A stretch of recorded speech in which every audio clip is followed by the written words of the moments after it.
지난 하루도 평안하셨습니까? 주님, 오늘 또 새로운 나라 주셨으니 새 마음, 새 믿음, 그리고 새 소망으로 채우시는 귀한 한 날 되기를 축복합니다. 더군다나 오늘은 8월 15일 광복절입니다. 기도하겠습니다. 사랑과 은혜가 많으신 아버지 하나님, 돌아볼수록 부족한 우리에게 하나님이 함께 해주셔서 감사합니다. 우리가 예수 믿게 해주셔서 감사합니다. 우리 가운데 아픔이 있고 힘든 일이 있고 무거운 짐이 있음에도 불구하고 하나님과 동행해서 소망을 가지고 믿음으로 살아가게 하시는 은혜 감사합니다.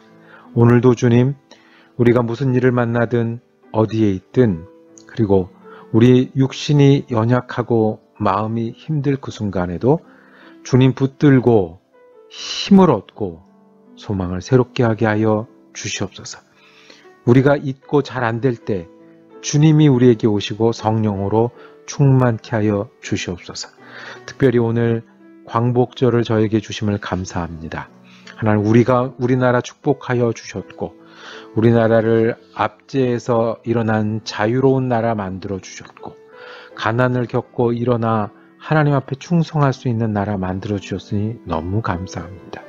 주님께서 우리에게 베푸신 은혜를 기억하며 우리가 하나님의 백성으로 충성하는 나라 되게 하여 주셔서 하나님이 주신 사명 감당함으로 하나님께 영광을 올려드리고 그리고 많은 사람들에게 은혜 나누는 한국 사람들 되게 하여 주옵소서. 감사드리며 우리 주 예수 그리스도 이름으로 기도드립니다. 아멘. 오늘은 에스라서 3장 말씀을 한 장 읽겠습니다. 그 중에 4절에서 7절까지의 말씀 읽습니다.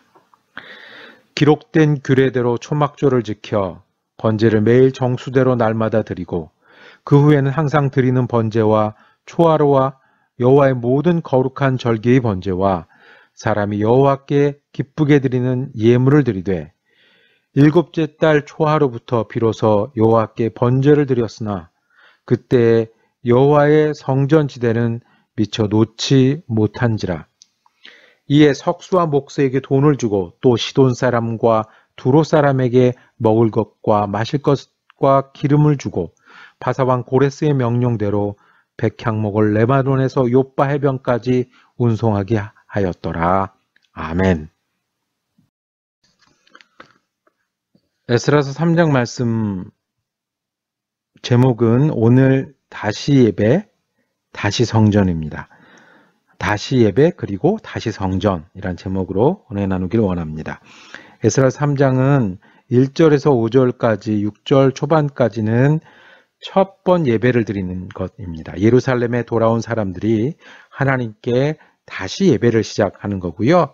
6절 후반부부터 13절 마지막 절까지는 성전 공사를 시작합니다. 이제 성전이 완성된 건 아니고 이제 시작을 하게 되는 이야기를 우리들에게 전해줍니다.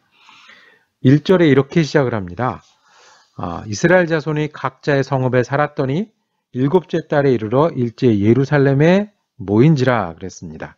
처음에 돌아와서는 원래 황폐화되고 새로 이게 정착도 하고 집도 고치고 살아야 되잖아요. 그렇게 흩어져 살다가 일곱째 달에 모였어요. 왜 하필이면 일곱째 달? 이 첫 번째 우리 질문이죠. 그때 뭐가 있냐면 초막절이 있는 달입니다. 이제 이 초막절이 이스라엘 사람들, 이스라엘 남자들이 1년에 3번 하나님 앞에 나와서 예배해라 라고 정해준 절기가 있죠. 유월절, 맥추절, 그리고 초막절 맞추셨습니다. 자, 이 초막절이 7월에 있으니까 흩어져 지내다가 이제 우리가 절기를 지킬 때가 됐다. 초막절부터 지키자 해서 모였던 그 이야기입니다. 모여서 제단을 만들어서 예배하기 시작을 했습니다. 제단을 만든 이유는 아직 성전이 없잖아요. 그러니까 하나님께 예배는 드려야 되겠고 성전이 없으니까 임시로 제단을 만들어서 예배하기 시작을 했습니다. 그래서 오늘 읽은 4절부터 보면 기록된 규례대로 초막절을 지켜 이랬어요. 이 초막절은 초막이 이제 그 텐트를 말하는 거거든요. 왜일까요? 왜 텐트를 가지고 지키게 하셨을까요? 언제를 기억하라고? 네, 맞습니다. 텐트를 옮겨 다니면서 텐트를 폈다, 접었다, 계속 옮겨 다니면서 지냈던 시절, 광야 40년을 기억하라고. 예, 광야 생활을 기억하면서, 즉 광야에 나가서 텐트를 치고 지내면서 하나님이 불러주신 은혜, 인도하셨던 은혜, 그리고 이스라엘 백성을 이루게 하셨던 은혜를 기억하는 축제입니다. 이 축제를 그동안 지켰지 못했죠. 바빌론에 가 있었잖아요. 페르시아에 가 있었잖아요. 그러니까 안 됐다가 다시 돌아와서 이제 초막절부터 지키기 시작을 합니다. 하나님의 사람들은 예배하는 사람들입니다. 뒤집으면 예배할 때 하나님의 사람일 수 있습니다. 출애굽을 기억하시겠습니까? 애굽에서 나오는 그 멋진 장면 때문에 이스라엘 백성이 된 게 아니고요. 바다를 가르고 승리했기 때문에 이스라엘 백성이 아니었습니다. 이스라엘 백성은 시내산에 모여서 하나님의 율법을 받고 성막을 짓고 그리고 하나님을 예배하기 시작하면서 하나님의 백성이 되었습니다. 똑같은 일들이 벌어진 겁니다. 바벨론에서 돌아와서 이제 새로운 백성, 하나님의 백성으로 회복하기 위해서 제일 먼저 했던 일, 예배하는 일입니다. 예배 공동체가 하나님의 백성입니다. 두 번째 볼 거는 성전 공사를 시작합니다. 원래 이게 국가 예산으로 한 거잖아요. 그러니까 석수와 목수에게 돈을 주고 시돈 사람, 두로 사람은 외국인이에요. 떨어져 있는 사람들이라고요. 그 사람들을 초청해다가 이 사람들이 잘하는 게 있는 거예요. 뭘 잘하냐면 나무를 가져다가 그 나무로 건축물을 세우는 걸 잘하는 거예요.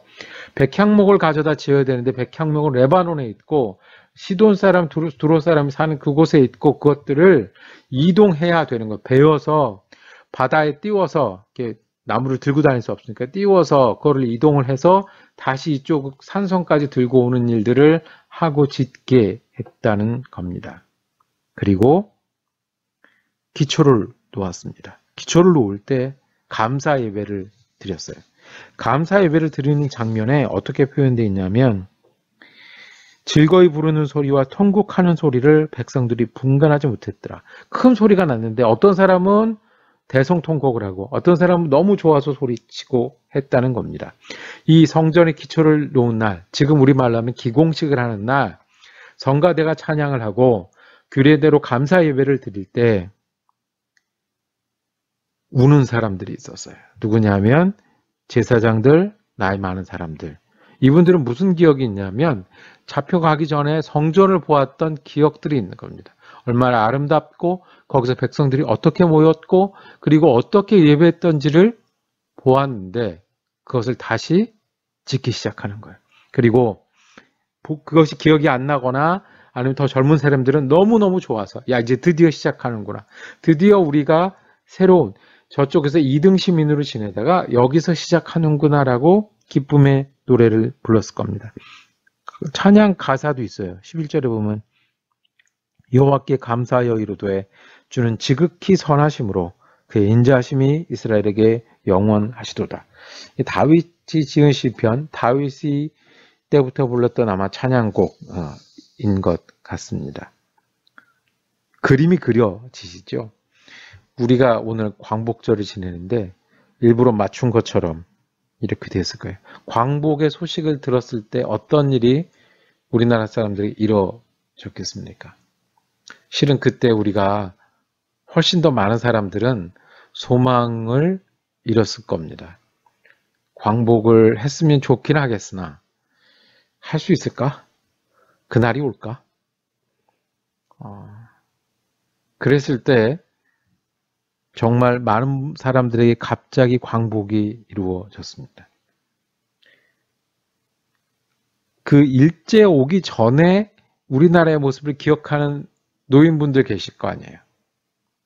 그분들은 아마 기쁨의 눈물을, 감격의 눈물을, 회한의 눈물을, 그동안 있었던 일들 때문에 서러움의 눈물을 흘렸을지 모릅니다. 그때 기억이 없는, 즉 일본 사람들이 점령하기 이전에 조선시대 기억이 없는 사람들은, 그 젊은 세대들은 기뻐서 뛰어서 바깥에 나왔을 거예요. 아마 그 장면하고 아마 똑같은 장면입니다. 언제 이스라엘 백성이 회복이 되냐면 내가 예배할 때입니다. 내가 돌을 실어 날라서 성전의 기초를 쌓을 때입니다. 내가 찬양할 때입니다. 내가 거기에 가서 그것을 보고 감사 예배를 드릴 때입니다. 기억으로 시작했다가 성전을 세우는 일로 끝났습니다. 찬양했습니다. 예배하면서 내일이 됐습니다. 그러면서 이스라엘 백성은 하나님의 백성이 됐습니다. 지금은 어떤 장소에 어떤 건물을 지음으로 회복하는 때가 아닙니다. 믿음을 회복하고 그 다음에 그리스도인임을 증명할 때가 아닙니다. 그러나 이때 이 사람들에게는 건물은 상징이었고 중심이었습니다. 없으면 믿음을 지키고 살아가기 어려운 때입니다. 우리도 나라를 가지고 있어야 살잖아요. 그렇죠? 교회를 다녀야 예수 믿을 수 있잖아요. 그렇죠? 우리가 부족하고 연약한 인간이기 때문에 보이고 모이고 내 것으로 찬양하고 내 입으로 주님을 부르고 내 입으로 믿음의 행위를 하고 열매를 맺어야, 그래야 그 소망이 내 것이 되잖아요. 오늘 돌아온 백성들이 진짜 이스라엘 백성이 되는 순간을 맞았습니다. 예배하고 말씀을 기억함으로 출애굽처럼 새 백성이 되었습니다. 그리고 내 찬양, 내 교회, 내 수고, 내 소망을 가질 때 이분들의 삶은, 이분들의 공동체는 새로워질 수 있었습니다. 그렇게 하나님의 사람이 되어갔습니다. 우리도 예배함으로 하나님의 사람이 되기를 원합니다. 내 찬양, 내 전도, 내 수고, 내 소망을 남의 것이 아니고 구경하는 사람이 아니고 내 것으로 삼음으로 하나님의 백성이 되기를 소망합니다. 기도하겠습니다. 주님, 주님의 말씀이 우리를 향한 말씀이 되고 주님을 향한 예배가 내 예배가 되어 하나님의 사람으로 살아가게 하여 주옵소서. 내 입으로 찬양하고 내 손으로 돌을 옮기고 그리고 이곳에서 내가 할 수 있는 주님의 사명을 감당함으로 그리스도인으로 사는, 내가 하나님 앞에 새로워지는 그리스도인으로 사는 역사가 내 소망, 그 소망이 내일이 되게 하여 주옵소서. 우리 주님 예수 그리스도 이름으로 기도드립니다. 아멘. 다시 한번 광복절을 주신 하나님께 감사하는 마음입니다. 내일은 우리 주일입니다. 주일 예배 드리시고 우리 사랑 커뮤니티 교회는 1시에 방송 예배로 드리고요. 그리고 저는 에스라서 4장 말씀을 들고 월요일 아침에 다시 찾아뵙겠습니다.